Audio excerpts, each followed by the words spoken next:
قالت الاعراب آمنا قل لم تؤمنوا، پلس کا انکار ہو گیا نا، ایمان تو نہیں ہے تمہارے اندر، ولیکن قولوا اسلمنا، درمیان میں آ گئے، ولما يدخل الایمان فی قلوبکم، مزید تاکید ہو گئی ایمان تمہارے دلوں میں داخل نہیں ہوا۔ لیکن اب آگے چلیے، وَإِن تُطِيعُوا اللَّهَ وَرَسُولَهُ لَا يَلِدْكُم مِّنْ أَعْمَالِكُمْ شَيْئًا، اگر تم اللہ اور اس کے رسول کی اطاعت کرتے رہو گے اللہ تمہارے عمل میں کوئی کمی نہیں کرے گا۔ اس سے ثابت ہو گیا منافق بھی نہیں، اس لیے کہ منافق کا کوئی عمل قبول نہیں، منافق تو وہ مائنس ویلیو ہے، اس کے ساتھ کوئی نیکی قبول ہو نہیں سکتی۔ کیا عبداللہ ابن ابی کی نمازیں قبول ہوئی؟ اگرچہ وہ نماز حضور کی امامت میں ادا کی جا رہی ہے، لیکن کیا اس کی نماز قبول ہو سکتی تھی؟ وہ آپ کو یاد ہوگا واقعہ، جب مرا ہے وہ شخص رئیس المنافقین عبداللہ ابن ابی،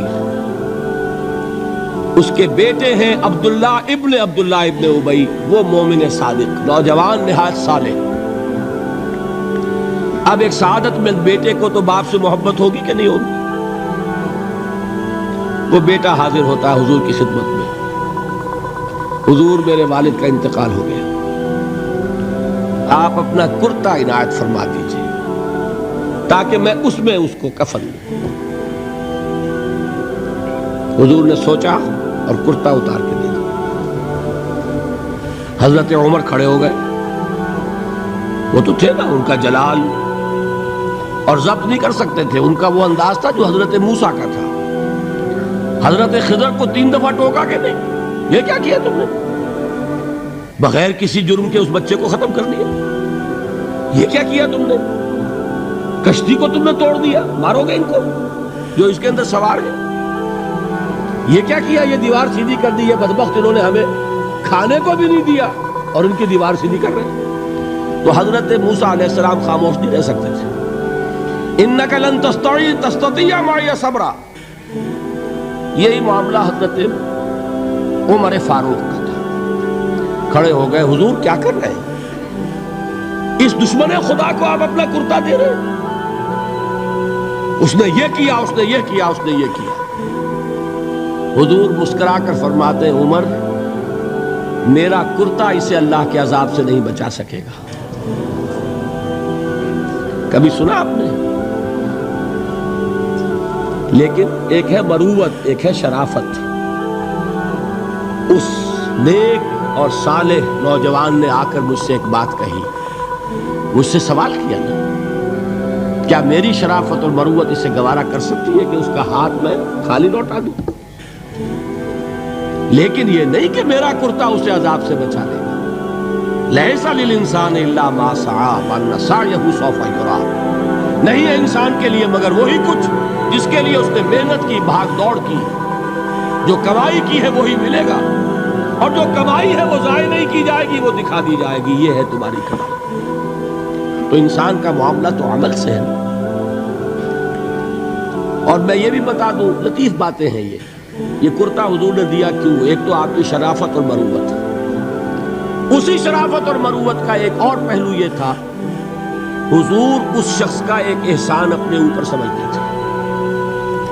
غزوہ بدر میں حضرت عباس حضور کے چچا کفار کی طرف سے آئے تھے، ایمان نہیں لائے تھے اس وقت تک، اور وہ اسیران بدر میں تھے۔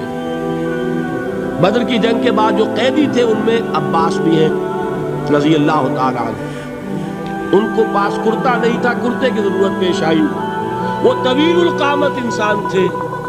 عبداللہ ابن ابی نے اس وقت کرتا دیا تھا عباس کو۔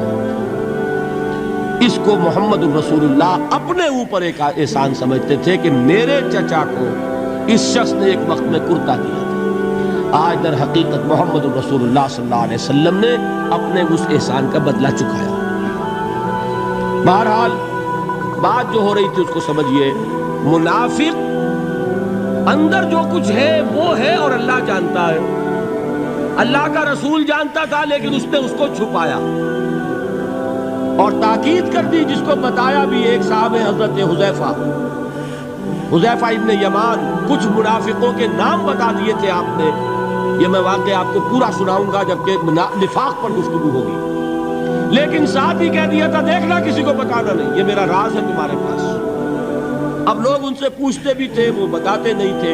ان کا نام پڑ گیا صاحب و سر النبی، یہ نبی کے رازدان ہیں، ان کے پاس نبی کا ایک راز ہے، وہ راز ہی رہا۔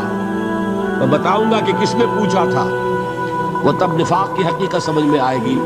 بہرحال یہ بات سمجھ لیں، قانوناً ایک شخص مسلمان ہے، حقیقت کے اعتبار سے اس کی تین شکلیں ہو سکتی ہیں، یا مثبت طور پر مومن اور ایمان کے درجات بے شمار ہوں گے، +1 سے لے کر +انفینٹی تک، یا منفی طور پر منافق، -1 سے لے کر اور -انفینٹی تک، اور درمیان میں ایک زیرو کا مقام بھی ہے، نہ منافق نہ مومن، بس وہ مسلمان ہے۔